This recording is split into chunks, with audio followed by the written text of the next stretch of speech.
യുവജനങ്ങളോട് എനിക്കൊന്നും പറയാനായിട്ടുള്ള ഒരു കാര്യം എന്ന് പറയുന്നത് ഇതാണ്. നിങ്ങൾ ഒരിക്കലും ലൈഫിൽ ഈശോയെ മിസ് ചെയ്യരുത്. മിസ് ചെയ്തു പോയാൽ അത് വലിയൊരു നഷ്ടം തന്നെയായിരിക്കും.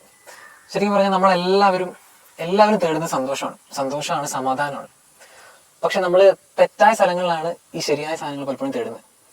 സന്തോഷവും സമാധാനമൊക്കെ തേടി നമ്മൾ പല വഴികളിലേക്ക് പോവാണ്. വഴികൾ പലപ്പോഴും തെറ്റാണ്. ചിലർ ഡ്രഗ്സിന്റെ പുറകെ പോകുന്നു, ആൽക്കഹോള്, മദ്യപാനം, മറ്റ് ദുശീലങ്ങൾ, അങ്ങനെ പലതിനെയും പുറകെ പോകുന്നു. പക്ഷെ അവസാനം അവർക്ക് ഇത് കിട്ടുന്നുണ്ടോ? സമാധാനം, സന്തോഷവും ഇല്ല.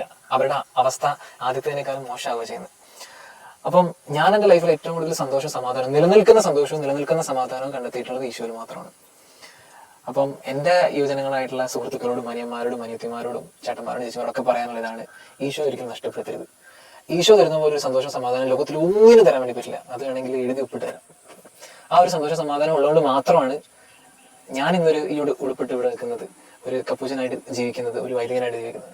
അല്ലെങ്കിൽ ഞങ്ങളെപ്പോലെ ഈ ഒരു ലൈഫിന് മുന്നിട്ട് ഇറങ്ങുന്ന എല്ലാം ഭ്രാന്തന്മാരല്ലേ. നമുക്ക് ലോകത്തിന്റെ കണ്ണുകളോട് നോക്കുമ്പോൾ സുഖ സൗകര്യങ്ങൾക്ക് വേണ്ടിയിട്ടുള്ള ഒരു 100 വഴികളാണ് നമ്മുടെ മുന്നിൽ. പക്ഷെ അതൊന്നും വേണ്ടാന്ന് വെച്ചിട്ട് ഇങ്ങനെ ഒരു ലൈഫ് തിരഞ്ഞെടുക്കുന്നതിന് പിന്നിലെ കാരണം എന്താണ്? അത് ഒന്ന് മാത്രമാണ്, ഇതിന് വലിയ സന്തോഷം തരുന്ന എന്തോ ഒന്നുണ്ട്. ആ സന്തോഷത്തിന്റെ കേന്ദ്രം എന്ന് പറയുന്നത് ഈശോ തന്നെയാണ്.